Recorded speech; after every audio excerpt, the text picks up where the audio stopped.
नमस्ते दोस्तों, यह काफ़ी इंपॉर्टेंट वीडियो है क्योंकि काफ़ी डिमांड के बाद इस वीडियो को बनाया गया है।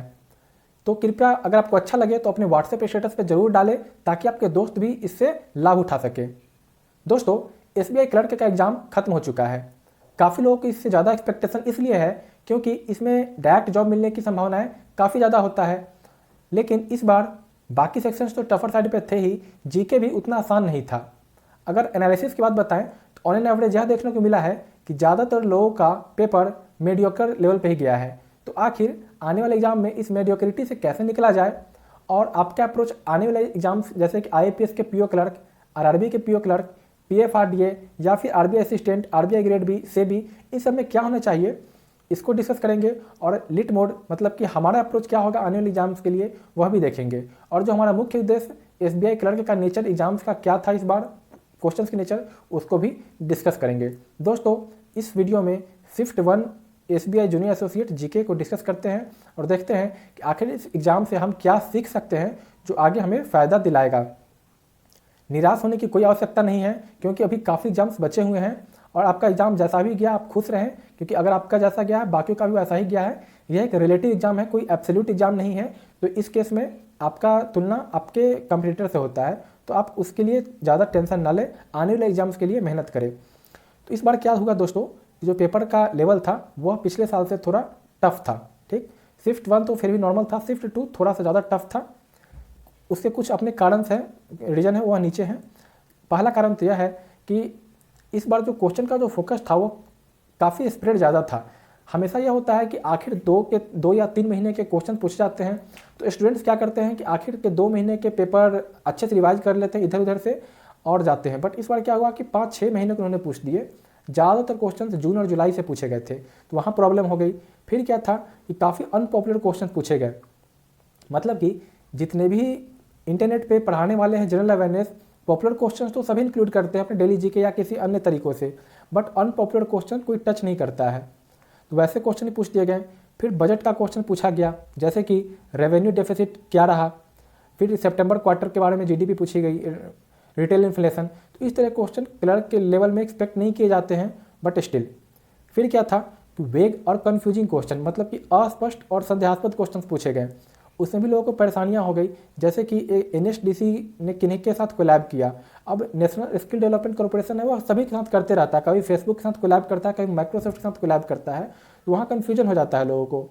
उसी तरह एक वर्ल्ड बैंक के ऊपर क्वेश्चन था कि एमपी को किसने फंड किया, तो वो फंडिंग अभी कंप्लीट भी नहीं हुआ, डिसीजन अभी पेंडिंग ही है, बट उसके ऊपर क्वेश्चन पूछ दिया गया। तो इस तरह के वेग क्वेश्चंस भी कन्फ्यूजन क्रिएट करते हैं। अगर ऑन एन एवरेज देखें तो गुड स्कोर जो उसको बोला जाएगा वो 23 से 28 एक अच्छा स्कोर है। वहीं पे ऑसम स्कोर की बात करें तो 35 से 45 के बीच में है, और 28 से 35 के बीच का स्कोर काफ़ी अच्छा है, वेरी गुड कैटेगरी में आता है। तो आपने जितना भी अटैम्प्ट किया आप खुश रहे, क्योंकि एग्जाम कंप्लीट हो चुका है। आने वाले एग्जाम के लिए आप मेहनत करें। हमने ये देखा है एनालाइज करने के बाद, अगर कोई लिट मोड कंटेंट को पूरी तरह किसी ने एक्सेस किया है तो 40+ उनके लिए केक वॉक था। हाँ, बट आप में काफ़ी को ऐसा लग रहा होगा कि ऐसा नहीं है, तो उसका भी मैं प्रूफ देने को तैयार हूँ, उसके लिए कोई बड़ी बात नहीं है। इस वीडियो के थ्रू हम यही बताने की कोशिश करेंगे कि आने वाले एग्जाम्स के लिए हमारा अप्रोच कैसा रहेगा, ताकि कोई पिटफॉल्स, कोई भी दिक्कत आगे आने वाले एग्जाम में आपको ना हो और आप जॉब इसी साल अपनी सुनिश्चित कर पाओ, क्योंकि काफ़ी जॉब्स आने वाले हैं, आपको ही पता है। दोबारा एग्जाम्स हुए जा रहे हैं और सबका मीन्स एक साथ होगा, तो आप अपना कमर कस ले।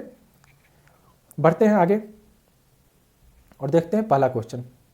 दोस्तों, पहला क्वेश्चन था कि सौर्य केजीसी कार्ड किस बैंक ने लॉन्च किया है। तो सौर्य केजीसी कार्ड आप देख पा रहे हो, मैंने यहाँ साइड में लिख दिया है। यह क्वेश्चन हमारे पीडीएफ में था, कहाँ पे था, ये सारी बातें आपको बता दूँ। आपको पता होगा कि हमने मात्र 7 छोटे छोटे पीडीएफ शेयर किए थे आपके साथ, और 4 से 5 के आसपास वीडियो शेयर किए थे छोटे छोटे। अगर इन सबको आप एक साथ बैठने पर हो तो एक दिन से ज़्यादा आपको लगेगा नहीं, ठीक है। 10-15 घंटे का रीड टाइम था इसका, जिसमें आप इसको पढ़ सकते थे। तो हमने काफ़ी कम कंटेंट दिया था, उससे ही ये काफ़ी सारे क्वेश्चन पूछे गए हैं। तो पहला क्वेश्चन का आंसर है एचडीएफसी बैंक। इन्होंने सौर्य केजीसी कार्ड किसान गोल्ड क्रेडिट लॉन्च किया था आर्मी ऑफिसर्स के लिए, ठीक। तो ये हमारे पीडीएफ में था। दूसरा एस क्रेडिट कार्ड का पूछा गया था।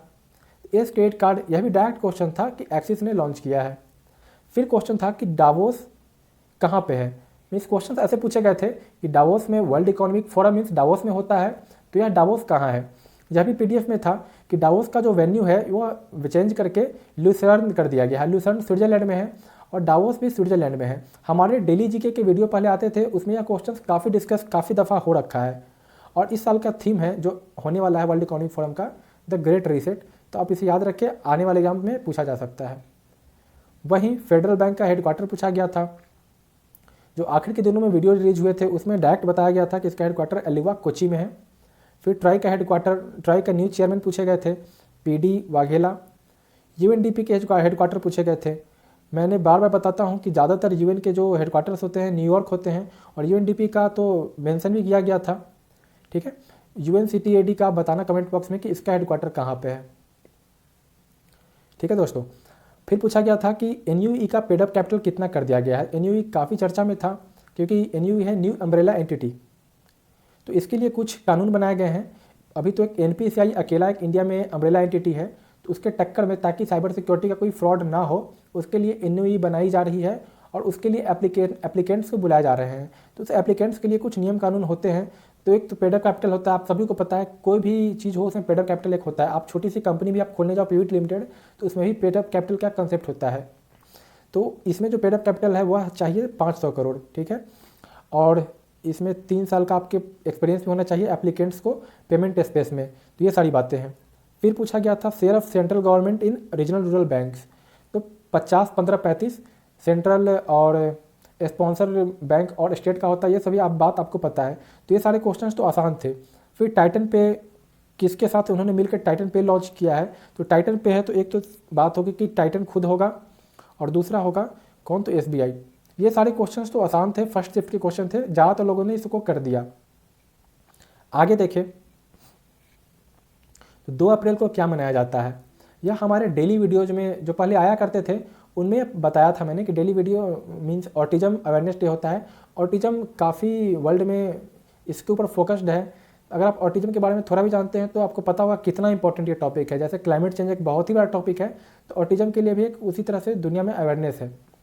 उसी तरह 5 सितंबर को यह भी वीडियो में बताया गया था कि चैरिटी डे है, और इस दिन ऐसा क्यों है, तो मदर टेरेसा का एनिवर्सरी है। एग्जाम में पूछा गया था कि बेसिकली चैरिटी डे है तो इसको क्यों मनाते हैं। तो आप गेस कर सकते थे कि चैरिटी की बात हो रही है तो जरूर मदर टेरेसा इसका आंसर हो सकता है।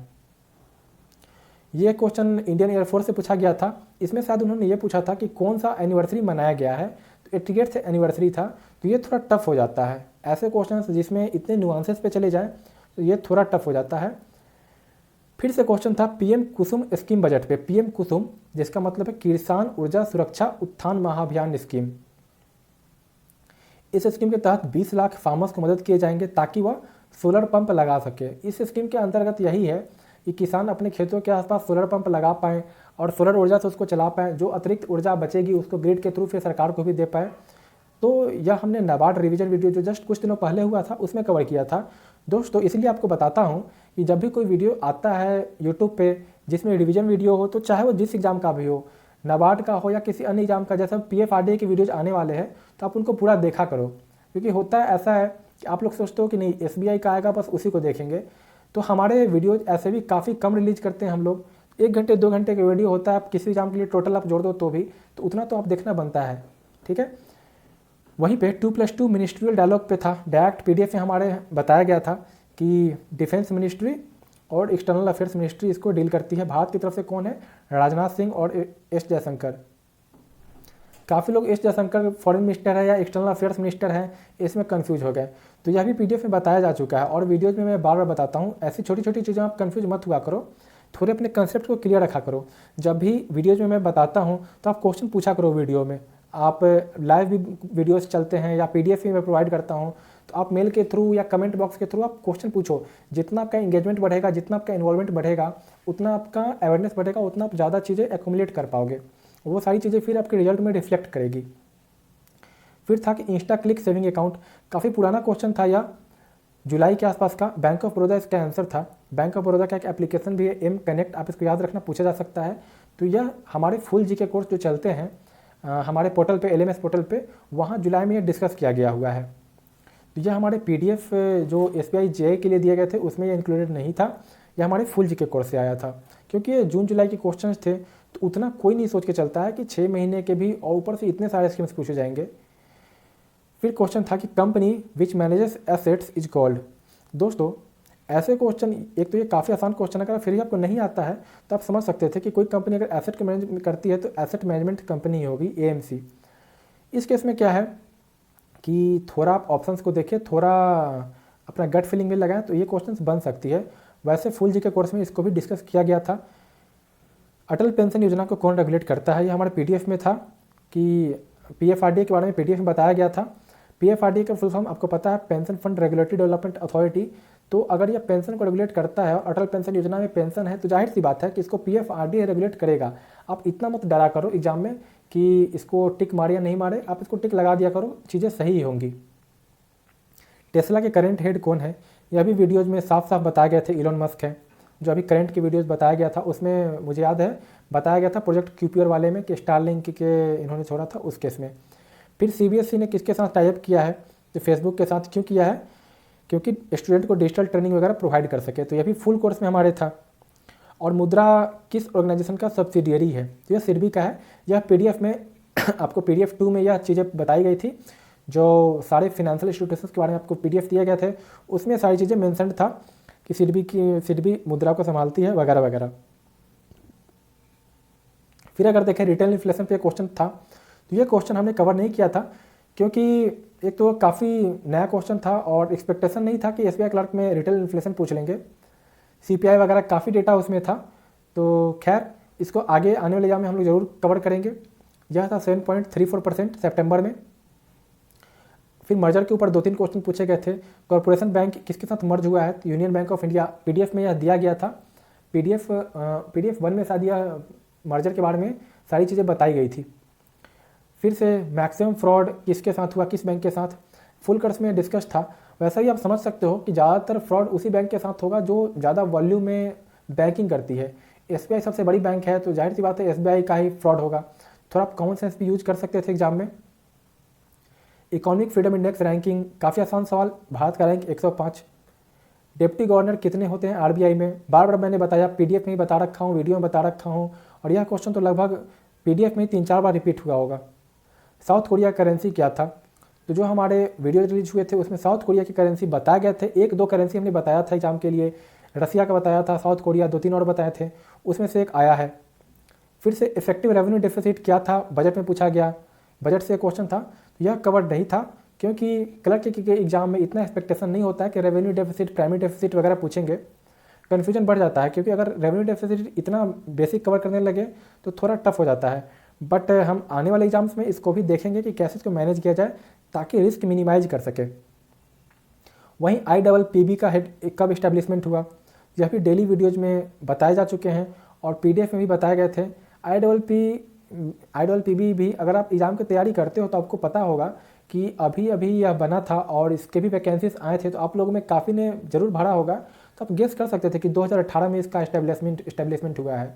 हर एक क्वेश्चन ज़रूरी नहीं कि आपको पीडीएफ में मिल जाए, आपको एग्जाम में थोड़ा कॉमन सेंस अप्लाई करना बहुत ही ज़रूरी है, क्योंकि अगर आप जीके में कॉमन सेंस अप्लाई करते हो तो जाहिर सी बात है आप बाकी सेक्शंस में भी करोगे तो जॉब मिलने की संभावना बढ़ेगी। तो आप उस पर ज़रा फोकस करो, ब्रेन पे प्रेशर जितना डालोगे उतना ज़्यादा आपके साथ अच्छा होगा। फिर देखते हैं रजत भाटिया से क्वेश्चन था, यह क्वेश्चन डिस्कस हम लोगों ने शायद नहीं किया था। रजत भाटिया क्रिकेट से ताल्लुक़ रखते हैं, तो जितने लोग ज़्यादातर लड़के तो क्रिकेट देखते ही हैं तो उनके लिए तो खैर आसान क्वेश्चन था, बट ठीक है इसको भी हम देखेंगे। फिर अभी हुरून लिस्ट निकला था रिचेस्ट पर्सनस का, तो उसमें नंबर 3 पे कौन थे यह क्वेश्चन पूछा गया था। नंबर 1 नंबर 2 तो ज़्यादातर लोगों को पता होता है कि अंबानी और अडानी है, बट नंबर 3 उन्होंने दे दिया था।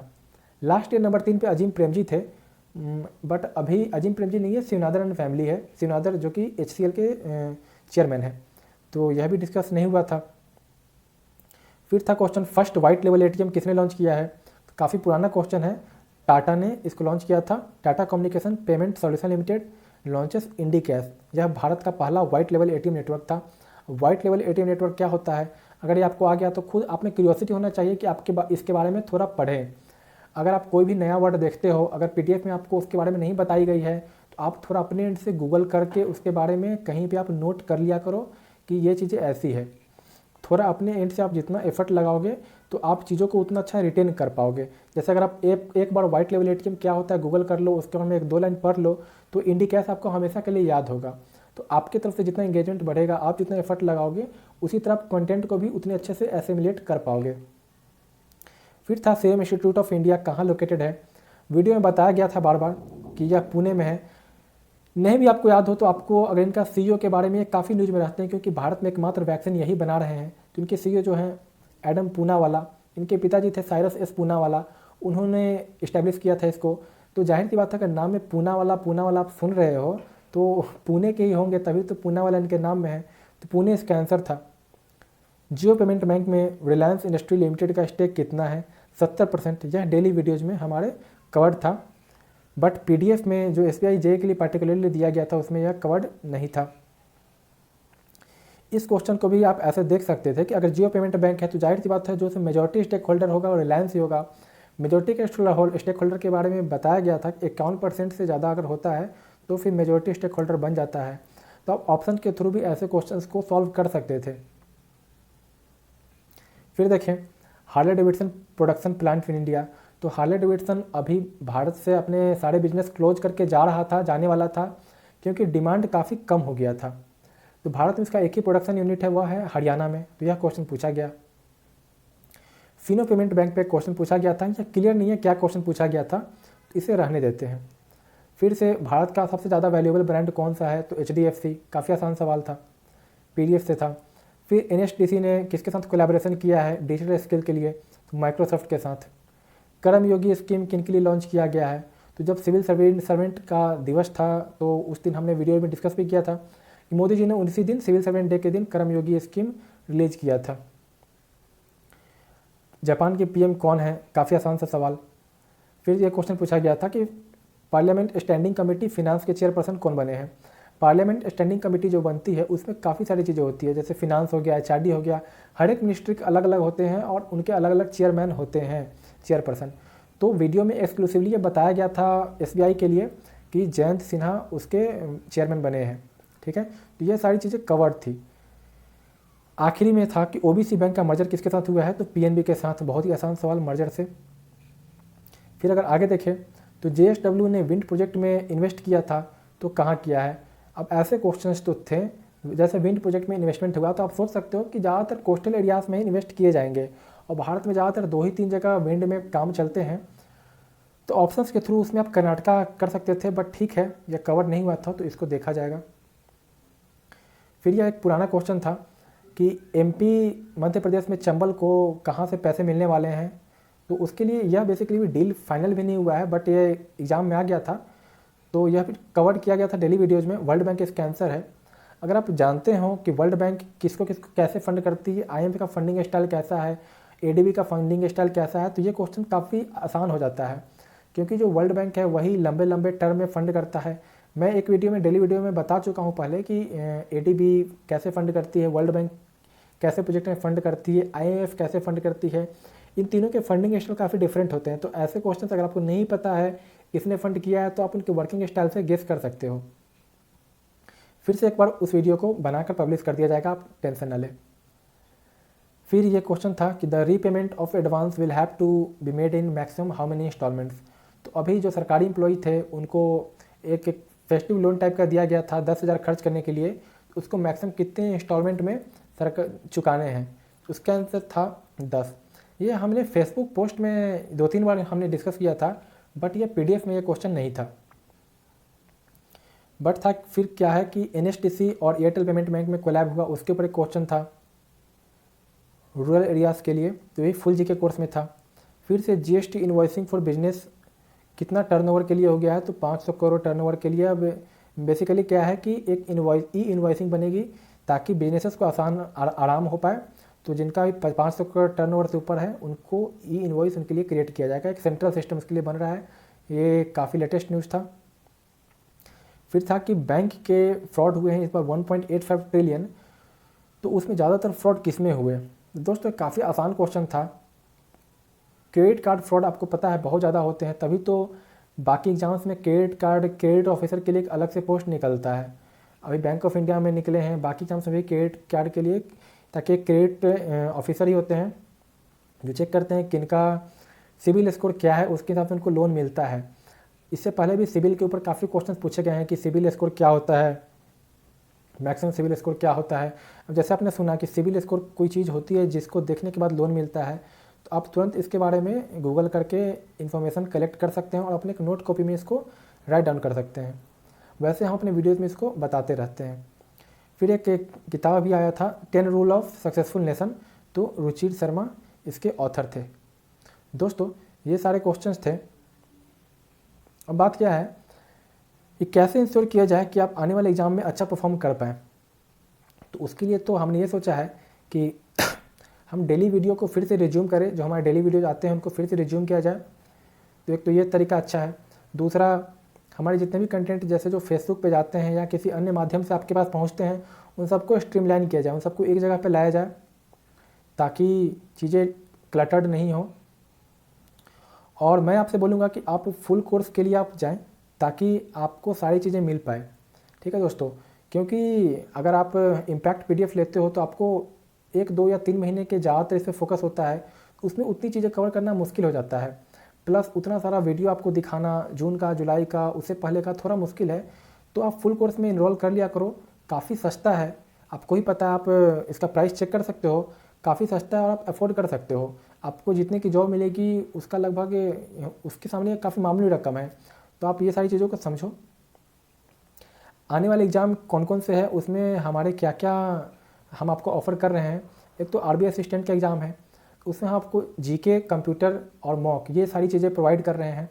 इसमें हम क्या फ़ीचर रखेंगे, आपको फ्रेश कंटेंट मिलेंगे, NHB के GK के questions, IPS SO, SBI clerk और PFRDA जो 8 तारीख को होने हैं, उन सारे GK को एनालाइज भी करेंगे और आपको फ्रेश कंटेंट देंगे ताकि आपका रिस्क मिनिमाइज हो सके और आप अच्छे से अच्छा परफॉर्म कर सके। PDF वीडियोज़ दोनों फॉर्मेट में मिलेंगे। फिर तो दोस्तों RBI ग्रेड भी है। तो RBI ग्रेड भी अगर आप प्रिपरेशन कर रहे हो तो यह तो मार्केट में आपको सबसे बेस्ट प्रोवाइड कर रहे हैं। इसमें फेज़ 1 के GK होंगे, पूरे मॉक मिलेंगे आपको, फेज़ 2 कंप्लीट मिलेगा, पूरा ऑडियो वीडियो मीन्स ऑडियो तो नहीं मीन्स पूरा वीडियो PDF फॉर्मेट में होगा, स्लाइड्स भी आपको मिलेंगे। तो ये बेस्ट क्वालिटी आपको मिलेगा और यह काफ़ी अभी सस्ते प्राइस पे मिल रहा है और यह काफ़ी लिमिटेड है, शायद इसी मंथ तक रहे। ठीक है, तो यह कोर्स काफ़ी अच्छे स्पीड पे चल रहा है, तो आप इनरोल कर सकते हो अगर आप RBI ग्रेड के लिए प्रिपरेशन कर रहे हो तो आप इसको ज़रूर देखें। इसमें मॉक, इंग्लिश, डिस्क्रिप्टिव, बाकी चीज़ें भी इंक्लूडेड है। फिर से क्या है कि रेगुलेटरी बॉडीज़ के लिए केवल आपको अगर GK चाहिए तो आप GK सेक्शन के लिए आप इनरोल कर सकते हो। अगर केवल आपको बैंकिंग के लिए GK चाहिए तो उसके लिए भी हमारे कोर्सेस हैं, PDF, वीडियो, क्विज, सारी चीज़ें। IPS PO क्लर्क जो कि होने हैं उसके लिए भी आपको GK, कंप्यूटर, मॉक्स, गाइडेंस वगैरह दिए जाएंगे। उसी तरह RRB PO क्लर्क के लिए भी। बाकी हमारे जैसे भी नए कोर्स रिलीज होंगे तो आपको बता दिए कि जाएंगे, आपको इंटीमेट कर दिए जाएंगे।